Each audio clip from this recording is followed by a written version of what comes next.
Hey, this is Anney. And Samantha. And welcome to Stuff One Never Told You, a production of iHeartRadio.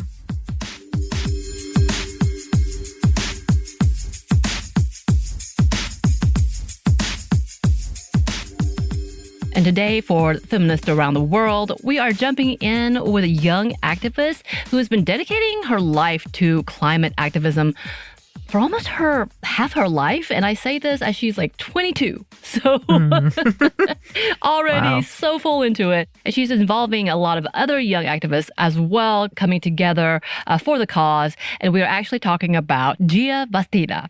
So Bastida is a 22-year-old Mexican indigenous woman who was born in San Pedro, Totepec, Mexico, and is a part of the Otomi Totec community. And with her upbringing, it isn't surprising that she's become such a powerful voice in regards to the climate crisis.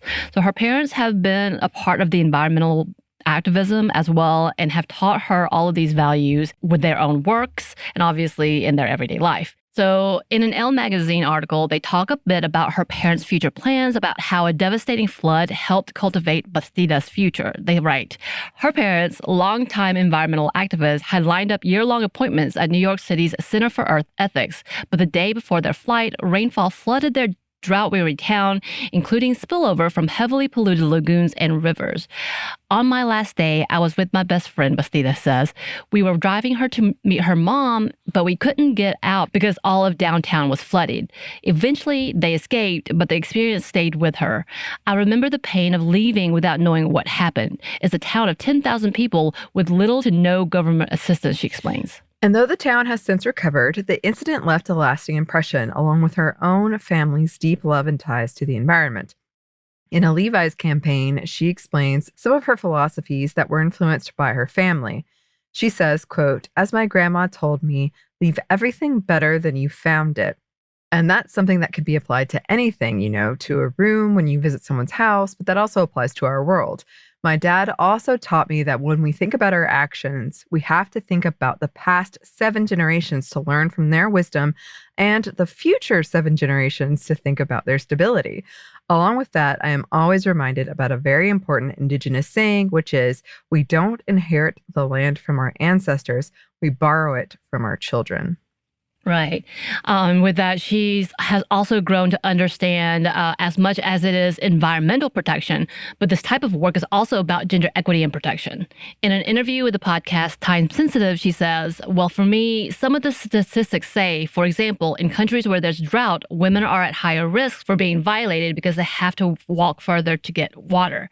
That's the main example we always get, how unsafe the conditions get with the climate crisis, exacerbating basically access to sanitation, access to safe drinking water. But for me, it goes deeper than that because when you are exploiting Mother Earth, it's exploiting femininity, it's exploiting women. Women are threatened and attacked just for being women. There's no other reason, and it's just because they're women. That is what's happening to Mother Earth. The body that gives us everything that we need to survive and thrive and take care of us, we're not taking care back. Bastida continues, I come from culturally from an indigenous community from the Otomi Totec peoples, and we practice this reciprocity. If I take, I must give back. It's what moms do. It's what women do. What has happened to our international relations is that our framework for how to have negotiations among countries is emotions have to be taken out of negotiations because they don't work. That's realism, which is older. We don't really use it anymore, but that's the foundation of our world. There's feminist critiques to this worldview, and the critique says we are emotional as humans. If you take emotion out of decision-making, you're creating a world where you are giving path to violence. So for me, when you realize that we have to protect women's rights, it has to come together with the fact that we have to protect Mother Earth because women are more closely tied with that instinct of protection. So whatever policy you put forward, you're going to do it in both fronts. So yeah, it's a more interconnected way of looking at it. Right. So it's obvious that she has been using her knowledge and passion to fight for justice without slowing down at all. And she's been doing it, again, for most of her life. From OneEarth.org, Bastida's leadership skills took flight at 15 after she moved to New York City and joined a high school environmental club. She helped steer club activities from watching movies about recycling plastic to writing politicians. Xiye started speaking publicly about climate justice and indigenous rights and mobilized 600 students from her school to participate in the first climate strike in March of 2019. And here's what she told Elle magazine about that climate strike. Quote, I still cannot believe that Fridays for Future New York City was able to organize 300,000 people in 2019 to come out to the streets. That has been the most amazing thing I've ever been part of. I hope the movement grows to a point where we are able to work on different fronts, striking for public pressure, but then also mobilizing from the inside. When I started organizing, I was 15, but I'm 20 now. We're all growing up and entering the workplace and getting jobs in policy, the agriculture sector, the energy sector, and we're going to start changing all of these industries. I think we have to keep that same mindset of organization, but within industries and institutions.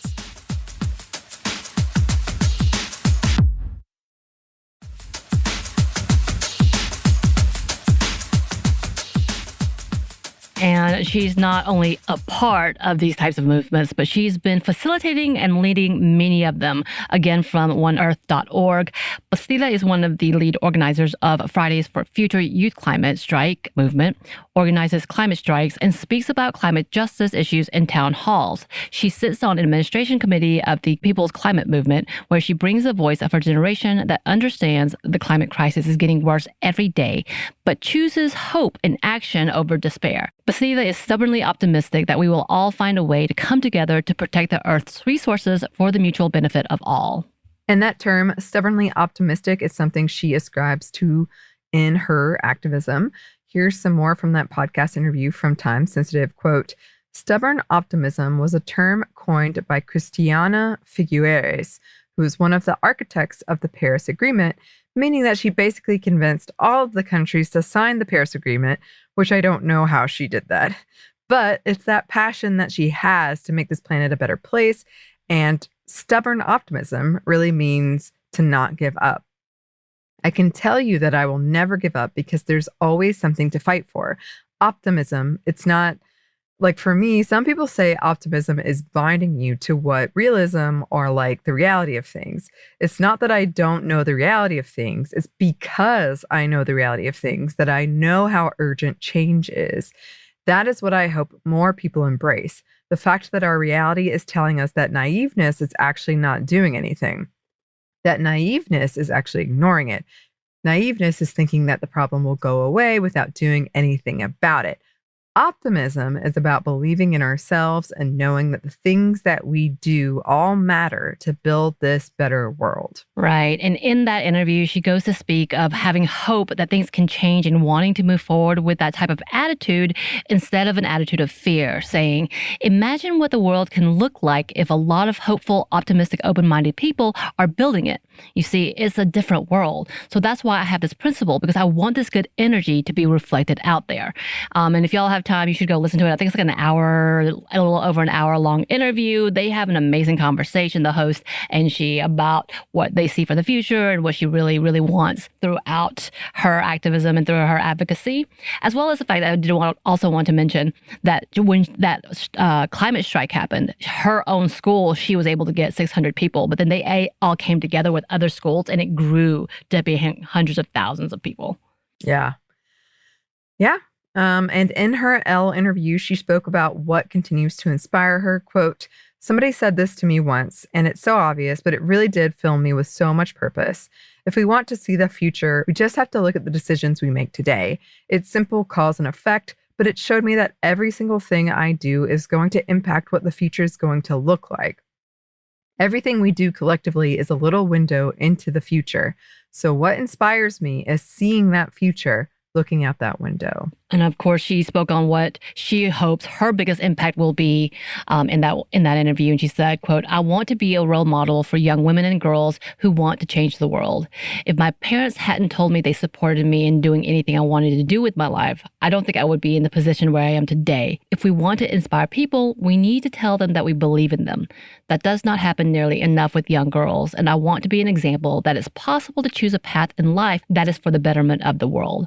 I also want to make the climate space focus more on intersectionality and justice.